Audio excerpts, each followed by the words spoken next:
Christ guérit un homme le jour du sabbat.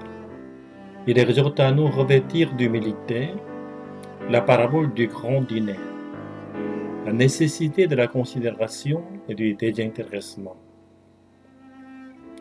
Ce pharisien, en invitant Jésus dans sa maison, semblait être animé, comme dans d'autres, de mauvais desseins.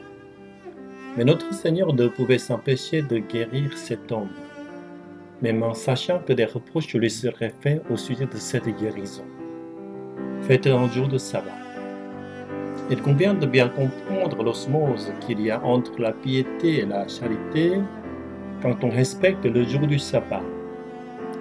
Il faut aussi savoir distinguer, en ce jour particulier, la limite entre la pratique journalière des tâches de réelle nécessité et nos propres habitudes hebdomadaires. La sagesse d'en haut nous enseigne à préserver patiemment dans l'accomplissement des bonnes œuvres. Christ observe tous nos faits et gestes, même ceux de la vie courante, non seulement au sein de nos assemblées religieuses, mais aussi lors de nos repas en commun.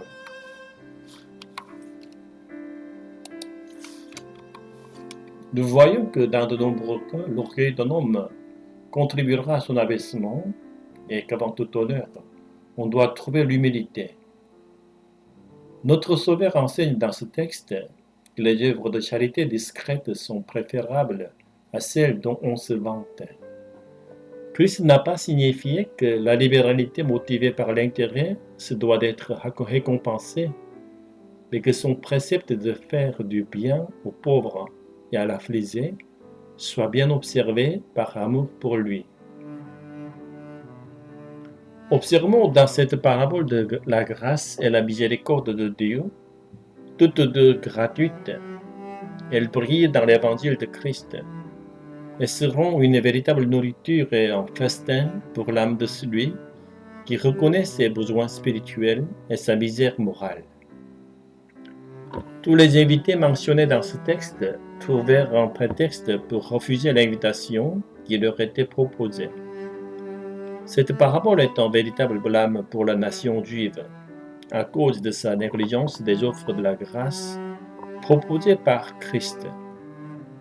Cette attitude montre aussi que la non-réponse à cet appel de l'Évangile est en fait un véritable retour en arrière. Le manque de gratitude de ceux qui refusent l'offre de l'Évangile et le mépris manifeste qu'ils affichent envers le Dieu du ciel sont une véritable provocation envers lui.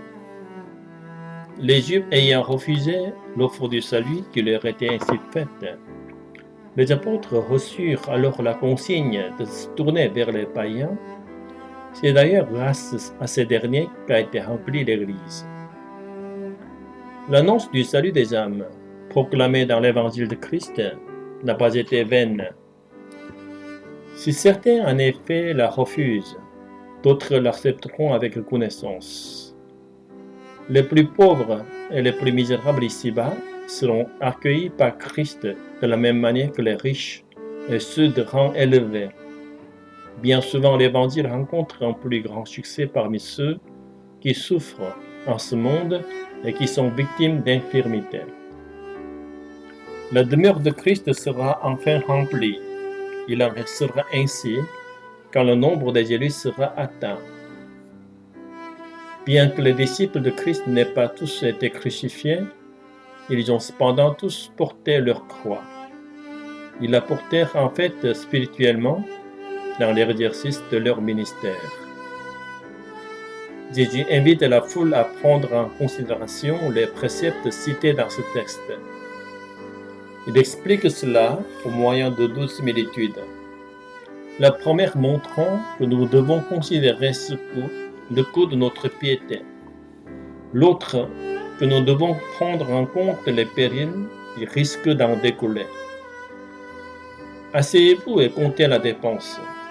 Considérez ce que vous coûtera la mortification de votre péché, de vos convoitises et de vos caprices. Le plus hautain et le plus résolu des pécheurs ne peut oser se tenir devant Dieu, qui connaît en effet le pouvoir de sa colère. Il est de notre intérêt de rechercher la paix avec lui, et nous n'avons pas besoin de lui soumettre de quelconque condition elle nous est offerte, et nous pouvons d'en bénéficier avantageusement. D'une certaine manière, un disciple de Christ sera probablement tôt ou tard mis à l'épreuve. Puissions-nous chercher à être réellement de bons disciples et à veiller à ne pas négliger notre ministère sans être effrayés par la croix spirituelle que nous aurons peut-être à porter. Efforçons-nous d'être le bon sel de la terre, afin de communiquer à ceux qui nous entourent la saveur spirituelle de Christ.